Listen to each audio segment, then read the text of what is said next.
안녕하세요. 마음이 따뜻한 부동산 부자들의 경매마마입니다. 오늘은 권리 분석에서 경매 유료 사이트를 전적으로 믿으면 왜 안 되는지, 어떻게 이것이 손실까지 이어지는지에 대해서 알아보도록 하겠습니다. MPL이 중요한 3대 분석을 앞으로 영상으로 2, 3주 간격으로 하나씩 소개할 예정입니다.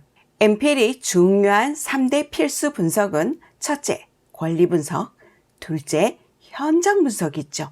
현장 분석이 제대로 안 된다면 우리는 손실 날 수 있습니다. 셋째, 수익 분석이 있습니다. 그러면 오늘은 여기에서 권리 분석에 대해서 한번 알아보도록 하겠습니다. 권리 분석에서 경매에서 권리 분석이 필요한 이유에 대해서 한번 짚어보도록 하겠습니다. 첫째는 경매 사고의 예방입니다. 우리가 꼭 체크해야 될 부분들을 체크 못했다. 현장을 가서 내가 확인을 못했다. 그랬을 경우에 우리는 집이 많이 파손됐다든가 또는 생각지 못했던 유치권이 있다든가 이런 걸 종종 만나게 됩니다. 그 다음 두 번째는 선순위 임차인의 배당금을 계산할 수 있어야겠습니다. 선순위 임차인의 배당금을 내가 잘못 계산했다 라든가 했을 경우에 내가 선순위 임차인이 배당을 받지 못하는 부분을 내가 인수할 수 있겠죠. 그러면 내 수익에 대한 금전적인 손실이 많이 올 수 있겠습니다. 셋째, 투자 수익률이 증대입니다. 앞에 이런 부분들을 하나하나 체크하는 이유가 무엇입니까? 우리 투자 수익률을 높이기 위한 것입니다. MPL에서 권리 분석이 중요한 이유에 대해서 한번 알아보도록 하겠습니다. 우리가 경매에서는 권리 분석은 배당과 직결되어 있지 않죠. 그 경매에서는 내가 인수할 것이 무엇이 있는지 또는 나에게 어떤 영향을 미치는 부분들이 어떤 게 있는지 그걸 체크하면 됩니다. 하지만 MPL에서는 내 부분이 배당과 직결되어 있기 때문에 선순위 채권이 얼마인지 또 무엇이 있는지 정확히 짚고 넘어가야 합니다. 그렇게 됐을 때 내 투자 수익률이 높아지겠죠. 만약에 내가 낙찰까지 받는다면 내 낙찰 금액을 최대 어디까지 쓸 수 있는지 그걸 검토할 수 있어야 합니다. 그래야지 양도소득세를 정말 조금 낼 수 있게끔 거의 내지 않게끔 계산할 수 있게 되겠죠. 이렇게 했을 경우에 이 모든 부분들이 수익과 직결됩니다. 경매에서도 권리 분석은 중요하다고 다 알고 계십니다. 그런데 왜 우리가 MPL에 비해서 경매에서 권리 분석을 상대적으로 덜 중요하게 인식되게 됐는지 그거에 대해서 한번 짚어보겠습니다. 첫 번째는 경매에서는 배당과 직결되어 있지 않기 때문입니다. 그러니까 나는 배당을 받지 않기 때문에 그 선순위 채권에 대해서 알 필요가 없었습니다. 그리고 두 번째 이유는 이게 가장 큰 이유인데요. 경매 유료 사이트가 너무나 잘 되어 있습니다. 그래서 우리는 경매를 배우면서도 권리 분석을 굳이 열심히 하지 않아도 됩니다. 유료 사이트에 보면 말소 기준 권리라든가 또 임차인에 대한 부분이 너무나 잘 되어 있기 때문이죠. 그러면 권리 분석의 예시에 대해서 한번 알아보도록 하겠습니다.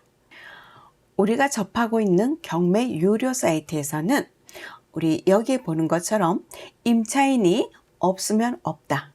그리고 여기는 현재 소유자가 점유하고 있다. 이렇게 나오고 있습니다. 그리고 등기부 등본 현황에서는 본다면 말소 기준 권리라고 딱 이렇게 나와 있습니다. 여기에서는 중소기업은행이 말소 기준 권리가 됩니다. 그럼 말소 기준 권리 앞에 있는 것들이 아무것도 없죠. 그러면 내가 인수할 것이 아무도 없구나.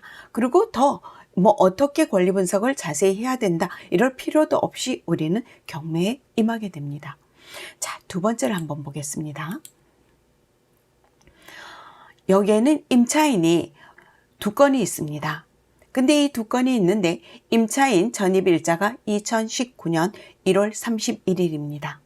그 다음 두 번째는 현대모비스가 아무것도 없고 어떻게 돼 있어요? 금액만 나와 있습니다.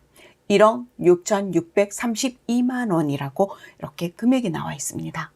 그런데 이 부분들을 한번 등기부 현황으로 보겠습니다.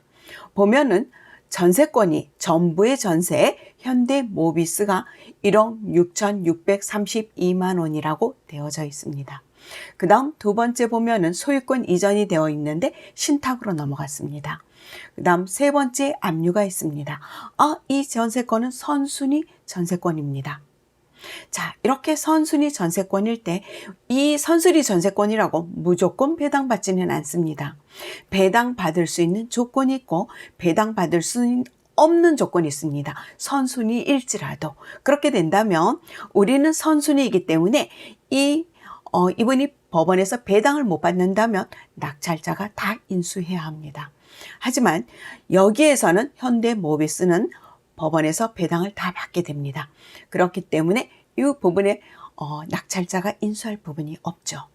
자, 이렇게 친절하게 안내해 주는데 이런 부분에 대해서는 조금 미진하게 알려주는 경우도 있습니다.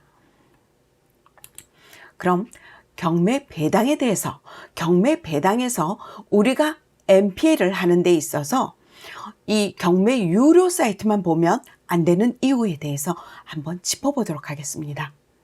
여기 경매 유료 사이트에서 예상 배당표가 나와 있습니다. 예상 배당표를 본다면 여기 교부 청구권이 있습니다. 근데 금액은 나와 있지 않습니다. 우리는 금액을 알아야 하죠. 근데 여기에는 금액이 나와 있지 않습니다. 이렇게 나와 있다면 그래도 이 정도는 이해할 수 있습니다.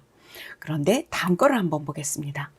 여기에 보면 배당표에는 교부 청구에 대한 부분들은 전혀 나와 있지 않습니다. 그런데 사건 내역을 보고 사건 내역에서 당사자 내역을 본다면 여기에는 압류권자도 있고요. 교부권자도 있고 교부권자가 2건이나 있습니다.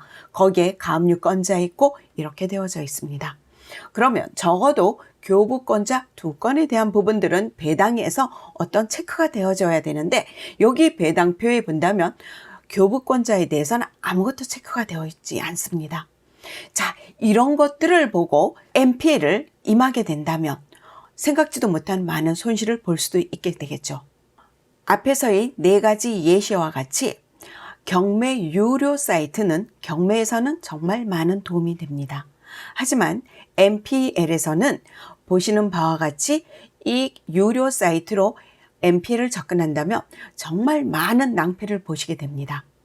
마음이 따뜻한 부동산 부자에서는 MPL 강의와 카페를 운영하고 있습니다.